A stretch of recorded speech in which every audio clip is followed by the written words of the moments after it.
such an enormous task before us.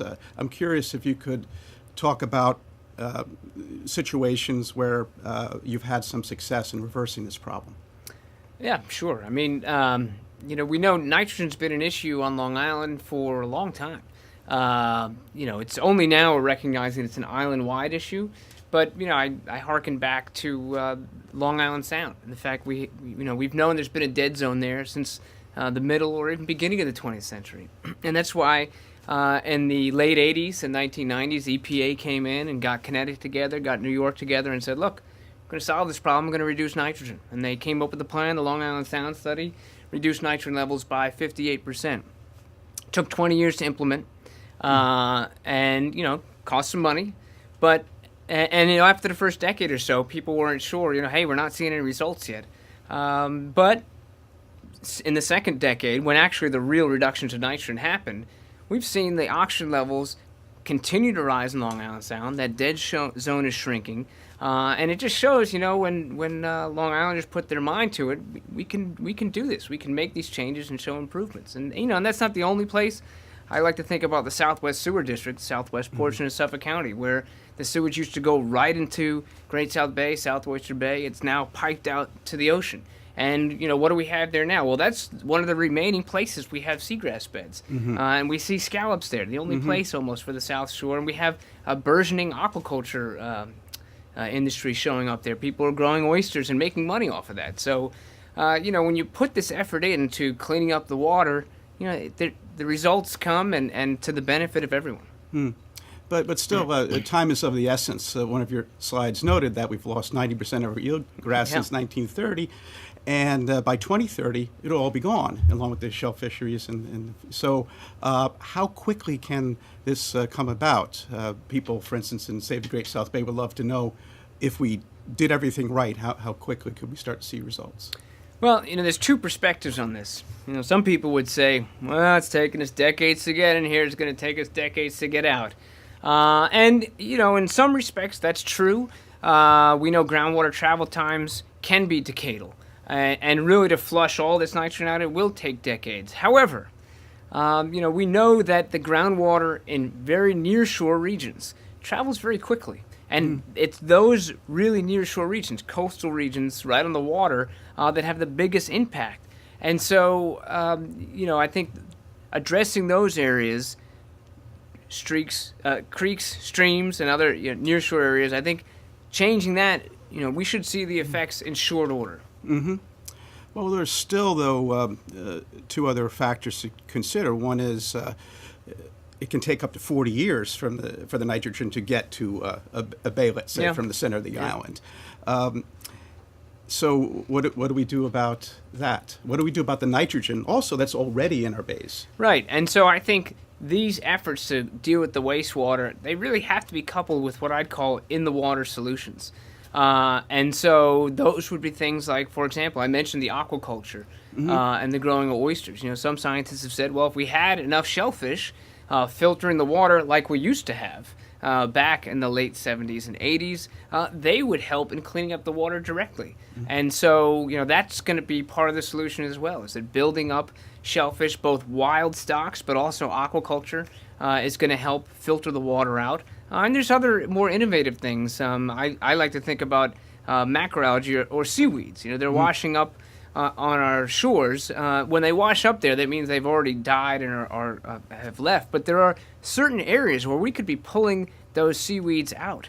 And if we were doing that on a regular basis, harvesting them, we'd be pulling out the nutrients, and then it can be used in a sustainable manner for things like biofuels or fertilizers. So again, we're in the 21st century. We can think creatively about ways we can deal with the nitrogen once it's in the water, while we can currently address what's going on in the watersheds. I've seen it cited repeatedly that in 1976, the clams in the Great South Bay filtered 40% of the water per day. Yeah, that was indeed the case then. And that's right, and that's the key number. And so in areas where we want to work towards having those shellfish control water quality, we want to make sure that we have the densities to filter at about that pace, because we know the science tells us that when you get that level of shellfish filtering the water, they can really control these algal blooms. So, clams versus oysters, which way do you go? Well, that's a very good question, in fact. Clams are native, and so, that's or what we had most recently is a robust fishery, and there's lots of them around, so that's a good choice. Oysters filter more per individual, but there's not as many of them around, so you're starting up sort of from scratch. So I think there's benefits of both. If I had to choose just one, though, I'd probably go the route of the clams. Interesting. Well, a clam will filter, what, 1 gallon per day? Maybe a little bit more, but significantly less than an oyster. And an oyster? Up to, I believe there's up to 200 liters per Whoa. day. Yeah, liters, not gallons. That's a thirsty oyster. Yeah. Wow. Yeah. Is there anything that, that sounds positive enough, and let's hope we can all do this, but is there anything that really keeps you up at night? Any problem you haven't really cracked theoretically? Well, the clock is ticking on all this, and so that's the one. And in ecology, there's something known as tipping points, where once you get too far gone, you can't go back. That's one thing that worries me for sure. I don't think we've reached that point yet, but I do worry that if we don't take quick enough action, that we could get to that point in some regions. And then, the other thing I do also think about is the fact that in addition to the nitrogen loading, climate change isn't coming, but it's here. And that's only going to become a bigger issue with regards to higher temperatures, ocean acidification. And so that's another reason why I feel like it's so important we take care of this issue now while we can, because climate change is going to be yet another destabilizing effect in our coastal waters. So I think if we can take care of the nitrogen issue, we'll be more resilient going forward to these things like climate change. One more, sewering versus on-site denitrification systems. If you just had to guess what the proportion would be 10 years from now on Long Island, how would that sit?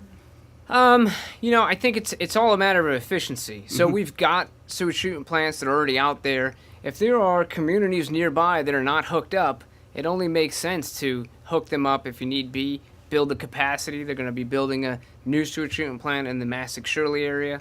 So either for existing plants or this new plant, expand the capacity, hook people up. But, once you get to areas outside of that, and particularly regions where the properties are not necessarily so close together, perhaps on the east end, or they're being used seasonally, those are going to be areas and situations where it makes sense to either have individual on-site alternative systems or the intermediate, which is known as a cluster system, where you can have one system that multiple homes hook up to. So it's, this is a big problem, and the worst approach would be to say, we're going to do this one thing and it's going to solve it. We need a multi-pronged approach, both in the watershed to deal with sewage in different ways, and also in the water to deal with the nitrogen that's already there. I see.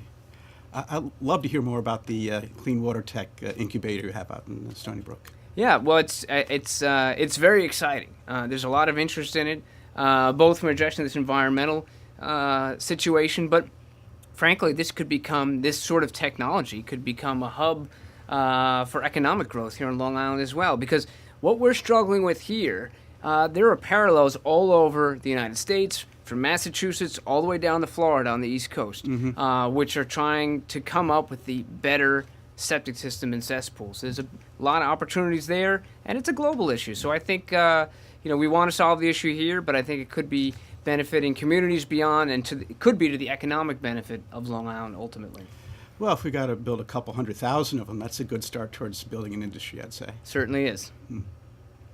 I actually witnessed one of these things being put in Sayville, and the price point is really dropping on them considerably. Yeah, well, that's what it's all about. If you can increase demand, the price goes down. I've talked to the people who make these things, and if you need to make one, that sends you to the hardware store to get each individual part, right? But if you have an order for 10,000, 50,000, suddenly then that's called production line, and that's where the price point comes down, and that's where competition comes in. So, demand will bring the price down and make this, pretty feasible for both Suffolk County, Nassau County, but other regions as well. Well, thank you, and thank you for making it more possible for us to address these problems by showing us what the problems are. Yeah, well, thanks, Marshall. It was a lot of fun. Thank you.